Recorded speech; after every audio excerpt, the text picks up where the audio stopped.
வந்துவிட்டது. அவர்தான் என்னை மன்னியுங்கள். உத்தரவிடுங்கள். விதி உன்னிடமும் விளையாடுகிறோம். சரி,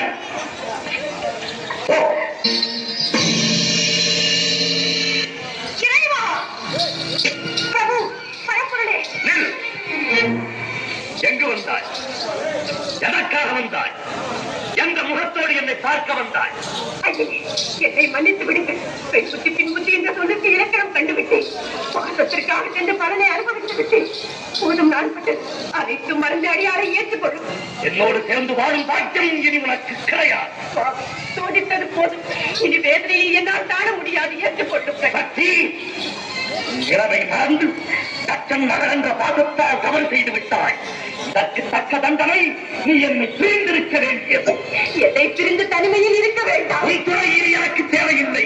உலகில் இனி நாமே தனித்து இயங்கிக் கொள்வோம். உறுதியாகத்தான் சொல்கிறீர்களா? இறுதியாகவும் சொல்லுகிறேன். எங்கே என்னை பார்த்து இனியொரு முறை சொல்லுங்கள். உன் முகத்தை பார்க்கவும் தயாராக இல்லை.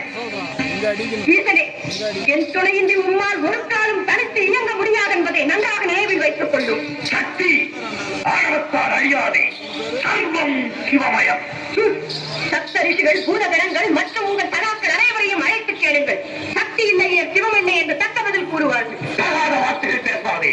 சிவம் தான் உலகில் சிறந்தது. இல்லை, சக்திதான் உலகில் உயர்ந்தவள். சிவம் இல்லையே சக்தி இல்லை. சக்தி இல்லையே சிவம் இல்லை. சிவம் தான் பெரிது, சக்தி தான் பெரிது. ஆணுக்கு பெண் அடிமை. அந்த ஆணையும் பெற்று தருவது பெண்மை. நீ இன்றி நான் உண்டு, நான் இன்றி நீர் இல்லை.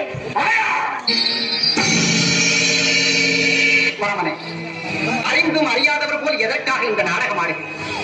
சக்தி இல்லையே சிவம் இல்லை, சிவம் இல்லையே சக்தி. இருவரும் சேர்ந்திருப்பதுதானே உலகம். இனம் தணிந்து சிவசக்தி சமேதராய் காட்சியல்.